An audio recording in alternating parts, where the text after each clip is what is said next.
এটা মনে হয় 16 বছর ছিল হাসিনা সরকারের বাকশাল কায়েম করা। এই বাকশাল কায়েম করছে শেষ গত 16 বছর।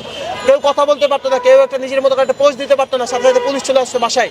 এই জিনিসটা আমরা বৈষম্যবিরোধী ছাত্ররা আমরা রাস্তায় জাম দিয়ে দিচ্ছি। মানুষ বলে 2000 মানুষ মারা গেছে, 10,000-এর উপরে মানুষ মেরে মেরে মিরপুর 10 নম্বরে ম্যানহোলের মধ্যে ফেলে দিচ্ছে। আমরা নিজেরা দেখছি, আমার ভাইয়েরা মারা গেছে। কষ্ট আমরা যেটা বুঝি, আমাদের ভাইয়েরা এখন পর্যন্ত বিচার পর্যন্ত হয় নাই।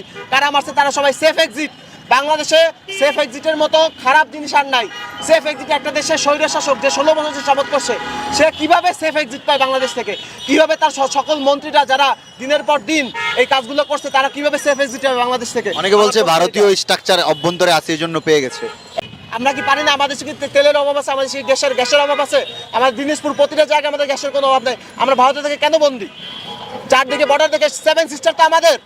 স্বাধীন আগে আপনি খবর দেন, 7 সিস্টার কাদের দখল করছে ভারত, সেইভাবে বাংলাদেশ দখল করতে যাচ্ছে। এটা আমরা হতে দিব না।